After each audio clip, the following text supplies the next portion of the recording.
अभी किस तरह का वहां पे इंतजाम किया गया है कि ताकि जो लोग आए उनको सही से वो दर्शन कर सकें और कोई भगदड़ जैसा या बहुत ज्यादा वो सारा जो क्राउड मैनेजमेंट है वो अच्छे से हो सके। देखिए, क्राउड मैनेजमेंट होना स्वाभाविक था क्योंकि कई 2-3 दिन से वहां 22 से पहले के 2 दिन की दर्शन की व्यवस्था रुकी हुई थी। कार्यक्रम हुआ और लगभग 5 लाख से ज्यादा श्रद्धालुओं ने एक ही दिन में 23 तारीख को दर्शन करने की व्यवस्था हुई। हालांकि ज्यादा भीड़ के कारण कुछ अव्यवस्था भी हुई, लेकिन क्राउड मैनेजमेंट के लिए माननीय मुख्यमंत्री खुद गए, प्रमुख सचिव गृह गए, वहां डीजीपी को लेकर गए, प्रशांत कुमार गए और उस दिन से आप देख रहे होंगे कि कल भी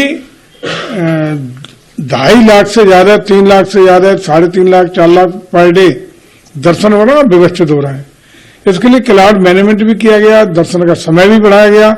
अब रात को उस दिन 11 बजे था, रोज सुबह 6 बजे से रात को 10 बजे तक कंटिन्यू किया गया और क्राउड मैनेजमेंट के साथ साथ व्यवस्था की गई। कल भी माननीय प्रधानमंत्री ने अनुरोध किया है कि जो वीआईपी हैं, चाहे विभिन्न स्टेट के वीआईपी हों या केंद्र के मंत्रीगण वगैरह हों, वो लोग फिलहाल फरवरी के महीने में वहां जाने से अवॉइड करें।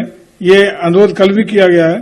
और चूंकि राम जी के प्रति सनातन संस्कृति के मानने वाले देश और दुनिया के लोगों की आस्था, श्रद्धा और भाव उमड़ पड़ा है। लोग चाहते हैं कि इस तरह राम जी के जाके अयोध्या की धरती पर, उनकी जन्मभूमि पर हम लोग दर्शन कर पाए, तो लोग आतुर हैं। हालांकि इसके लिए अब ये भी सुनिश्चित किया गया है कि राज्य बार जो भी आ रहे हैं उनके लिए पार्टी ने तय किया है कि जिलेबाई कार्यक्रम इस तरह रखा जाए। ट्रेनों का भी व्यवस्थित करने का काम, जो विशेष ट्रेन आने वाली थी आस्था की, उनको भी राज्यवार, जिलेवार अलग अलग व्यवस्था की गई ताकि आने वाले श्रद्धालुओं को आसानी से दर्शन भी हो, उनके रहने खाने की और दर्शन की व्यवस्था भी सुचारू रूप से हो। स्टेशन से आगमन से और प्रस्थान तक की व्यवस्था करने के लिए भी पार्टी ने तमाम अपने वॉलंटियर्स को, कार्यकर्ताओं को लगाने का काम किया है।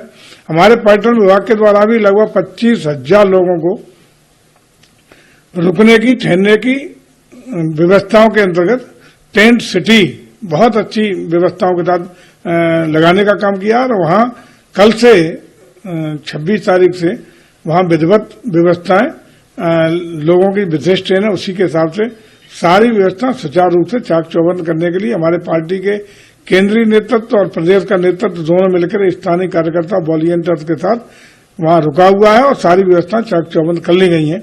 हम समझते हैं कि अब 3 लाख, 2 लाख से 3 लाख लोगों की पर डे आसानी से सुगमता के साथ दर्शन की व्यवस्था बनी रहेगी। एग्जिट और एंट्रेंस सेवाएं हैं उनको भी थोड़ी देर के लिए स्थगित किया जाए ताकि जो वहां से भीड़ है वो एक बार में चली जाए तब दोबारा आए। इस तरह के भी कल सीएम अपनी मीटिंग में आदेश दिए। यही क्राउड मैनेजमेंट के लिए व्यवस्था थी। उसमें लॉ एंड ऑर्डर के डीजी, प्रमुख सचिव गृह, स्थानीय प्रशासन, डीएम, कमिश्नर, उनको बिठा करके ये सारी व्यवस्थाएं जब मुख्यमंत्री गए थे 23 तारीख को, तो वहीं इस पर चिंतन किया गया। तो कल व्यवस्था को लागू करने का भी काम किया गया है। उसके अंतर्गत जो आप बता रहे हैं कि जब बसों को रोकने की व्यवस्था हो, रोकी गई है।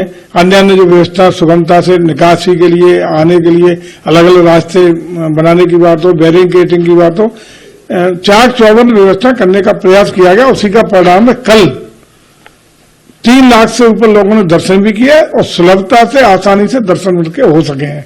और इसमें हमारे ट्रस्ट का भी काफी सहयोग लिया गया है ताकि दर्शन का मंदिर में समय बढ़ाने की भी जो व्यवस्था थी उसको लागू किया गया है। 6 बजे से 10 बजे तक। हाँ, 6 बजे से रात को 10 बजे तक हो रहा है। उसमें थोड़ा सा ब्रेक बीच में भोग का, साय आरती का रहेगा, लेकिन लंबा गैप नहीं देंगे। ये कंटिन्यू करने के लिए व्यवस्था की गई है ताकि कहीं भी आने वाले श्रद्धालुओं को एक बार जो वहां बहुत ज्यादा इकट्ठा है वो रहतिया खत्म हो, फिर आसानी से सुगमता से व्यवस्था हो। हालांकि कल काफी कुछ व्यवस्थित रहा है और आज और व्यवस्थित होने की संभावना है। उसके लिए सारी व्यवस्थाएं चिंतन मंथन के बाद स्थानीय अधिकारियों के साथ शासन के द्वारा टीम बनाई गई है, उसके साथ बैठ करके रोजाना उसका रिव्यू करने का भी काम किया जा रहा है।